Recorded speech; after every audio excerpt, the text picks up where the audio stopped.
తాకట్లో ఉన్న మీ బంగారాన్ని విడిపించి ఆ రోజు ఆన్లైన్ రేటుకి కొంటాం. Sharma gold company.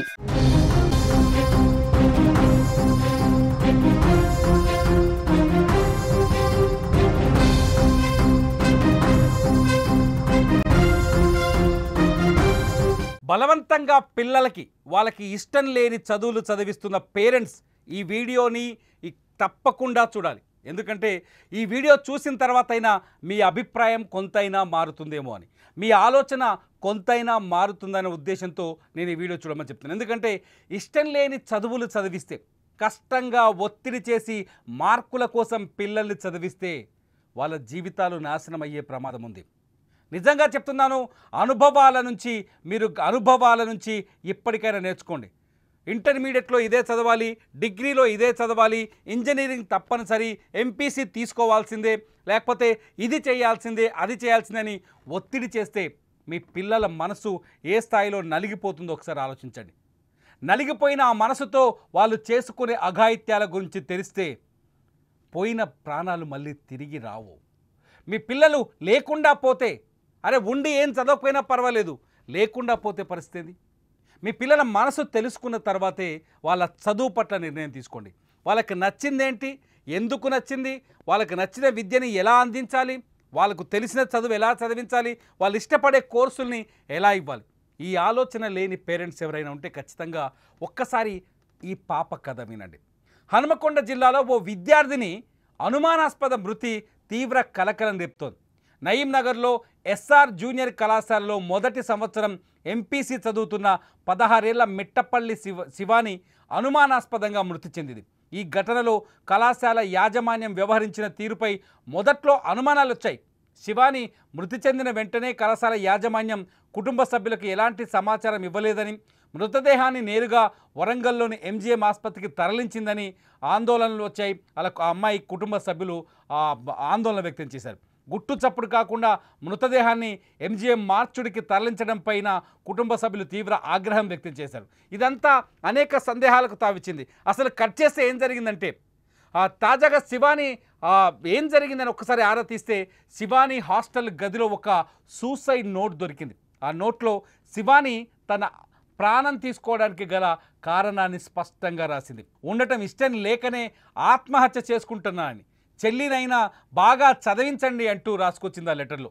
పోలీసులు ఆ సూసైడ్ నోట్ వివరాలను ధృవీకరించడంతో పాటు హాస్టల్లో శివాని ఎదుర్కొంటున్న సమస్యలు, కళాశాల యాజమాన్యం పాత్రపైన ఇప్పుడు విచారణ చేస్తున్నారు. అయితే ఒక్కసారి శివాని లెటర్ని పరిశీలిస్తే ఆ లెటర్లో కొన్ని కన్నీళ్లు పెట్టే అంశాలు కనిపించాయి. ఆ లెటర్ గురించి ఒక్కసారి వెళ్ళి చూస్తే ఆ కన్నీళ్ళు అంటే నిజంగా ఇంటర్మీడియట్ అమ్మాయి ఇంతలా ఆలోచించిందా అనిపిస్తుంది. ఎందుకంటే ఆ పాప చనిపోయే ముందు శివాని ఒక రాసిన లెటర్లో, చెల్లినైనా సరిగ్గా చదివించండి, చెల్లి నువ్వైనా చాలా చక్కగా చదువుకో, నీకు నచ్చిన చదువు చదువుకో, ఇష్టం లేని ఈ చదువు నాకొద్దు, చాలా కష్టంగా ఉంది, నాకేమీ అర్థం అవ్వట్లేదు, నేను చదవను. నిజానికి కార్పొరేట్ కాలేజీలు కూడా దుర్మార్గంగా తయారయ్యాయి. ఎంత దారుణం అంటే బట్టి పట్టించడం, వాళ్ళ ర్యాంకులు వస్తే వాళ్ళ ఫోటోలు పేపర్లు వేసుకోవడం వరకు, ర్యాంకుల కోసం విద్యార్థుల్ని టార్చర్ చేయడం, ఒత్తిడి చేయడం, భయంకరమైన ఒత్తిడి చేయడం. నేను చెప్తున్న ఈ మాటలు చాలామందికి కోపం రావచ్చు తల్లిదండ్రులకి. చాలామంది పేరెంట్స్కి అమ్మో ర్యాంకులు రాకపోతే మా వానికి ఏం చేస్తాడు ర్యాంకులు తెచ్చి. ఒక విషయం తెలుసా, చాలా సర్వేలు ఉన్నాయి. యావరేజ్ స్టూడెంట్స్ అంటే లోక జ్ఞానం తెలియని వాడు పుస్తక జ్ఞానం ఎంత తెలిసినా వృధా. శివాని లెటర్లో నాకు అది కనిపించింది. ఆ లేఖని నేను ప్రజెంట్ చేయలేకపోతున్నాను కొన్ని కారణాల రీత్యా. ఆ లెటర్లో నాకు స్పష్టంగా కనిపించింది. ఎందుకంటే నేను చచ్చిపోవడానికి కారణం ఏంటంటే నాకు ఇష్టం లేని చదువు అని రాసింది ఆ అమ్మాయి.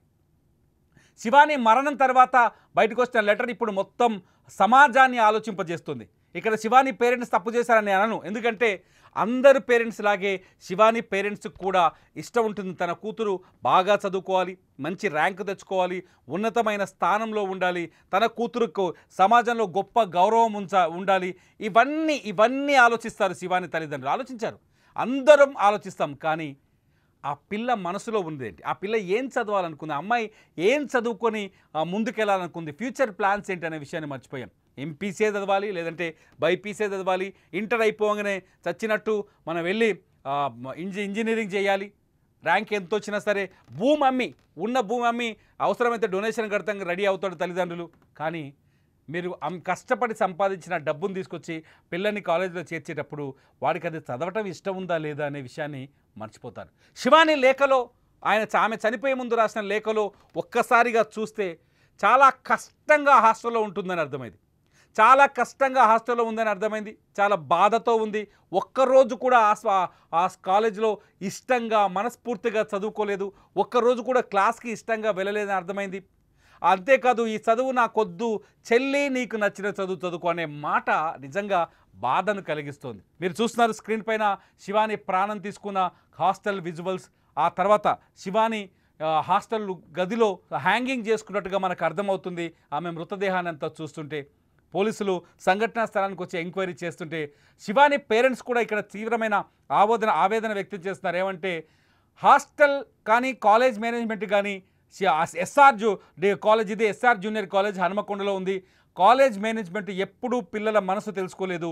వాళ్ళని తీవ్రమైన ఒత్తిడికి గురి చేయడం వల్ల ఈ ఆత్మహత్య జరిగిందని వాళ్ళ ఫాదర్ ఆరోపిస్తున్నారు. ఒకసారి ఆ కాలేజ్ యాజమాన్యం గురించి వాళ్ళ నాన్న ఏం మాట్లాడుతున్నారో ఒకసారి వినండి. అంటే మేము నమ్మి లక్షలు కట్టి ఫీజులు కట్టి 50% కట్టకపోతే కూడా 50% కట్టాలని చెప్పి మనం బెదిరించి కట్టించుకున్నారు సార్.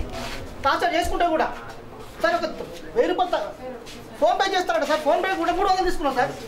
ఫోన్ పే చేస్తా అంటే 30,000 ఫోన్ పే చేస్తా అంటే 300 ఛార్జ్ అయితే సార్ అని చెప్పి 300 తీసుకున్నారు. చూడండి ఒక్కసారి, అంటే ఫీజులు కట్టేందుకు తల్లిదండ్రులు ఎంత ఆవేదన ఎంత బాధపడతారో అతని మాటల్లో అర్థమవుతుంది.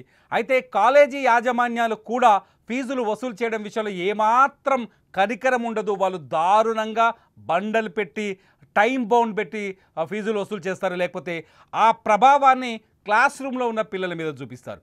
ఇక్కడ శివాని మరణానికి ఇటువంటి సందర్భాలు, శివాని మరణానికి ఇటువంటి సంఘటనలు కూడా కారణమనే అనుమానం కలుగుతుంది. ఆ శివాని ఫాదర్ మాట్లాడుతున్న మాటలు వింటుంటే నిజంగా అదే సందేహం కలుగుతుంది.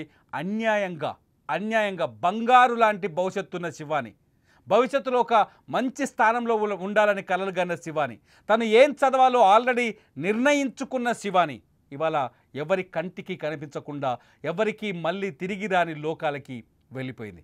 నేను అందుకని చెప్తున్నాను, పేరెంట్స్ ఒక్కసారి ఆలోచించండి. మీ పిల్లలు ఏం చదవాలో, ఏం చదివితే వాళ్ళు సంతోషంగా ఉంటారో, వాళ్ళకి నచ్చిన ఫీల్డ్ ఎంచుకుంటారో ఒక్కసారి ఆలోచించండి. ఇప్పటికి చాలామంది పేరెంట్స్ మారిపోతున్నారు. తల్లిదండ్రులు అందరూ చాలామంది మారిపోతున్నారు. తమ పిల్లలకి ఇష్టమైన చదువును చదివించే ప్రయత్నం చేస్తున్నారు.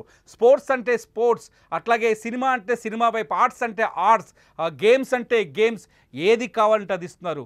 మనం కూడా ఇక్కడ నుంచి మారుదాం. ఇప్పుడు ఎస్ఆర్ జూనియర్ కాలేజీలో హనుమకొండలో జరిగిన శివాని ఆత్మహత్య పైన పోలీసులు కేసు నమోదు చేసి దర్యాప్తు చేస్తున్నారు. హాస్టల్ ద్వారా కానీ లేకపోతే కాలేజీ యాజమాన్యం నుంచి ఏదైనా ఒత్తిడి ఉందా అమ్మాయి పైన అనే ఆలోచనతో వాళ్ళు ఇన్వెస్టిగేషన్ చేస్తున్నారు. ఇందులో కాలేజీ యాజమాన్యం పైన కూడా చర్యలు తీసుకునే అవకాశం స్పష్టంగా కనిపిస్తుంది. అక్కడ కాలేజీ యాజమాన్యం తప్పులు కూడా చాలా స్పష్టంగా కనిపిస్తున్నాయి. ఫీజుల కోసం ఒత్తిడి చేయడం, ఇష్టం లేని చదువు విషయంలో కనీసం కౌన్సిలింగ్ చేయలేకపోవడం, హాస్టల్లో బలవంతంగా ఉంచడం, క్లాస్ రూమ్లో అమ్మాయి పైన స్ట్రెస్ పెంచడం, ఇదంతా కాలేజీ యాజమాన్యం నుంచి కూడా మిస్టేక్స్ ఉన్నట్టుగా స్పష్టంగా కనిపిస్తుంది. మీరేమనుకుంటున్నారు? శివాని లాంటి మరణాలు మళ్ళీ పునరావృతం కాకుండా ఉండాలంటే ఏం చేయాలి? ఇది నేను పేరెంట్స్ అందరినీ అడుగుతున్నా. ఏం చేయాలో ఈ వీడియో కింద కామెంట్ చేయండి. చూస్తూనే ఉండండి లైవ్ అప్డేట్స్ కోసం సుమన్ టీవీ డిజిటల్ లైవ్, అట్లాగే సుమన్ టీవీ లైవ్.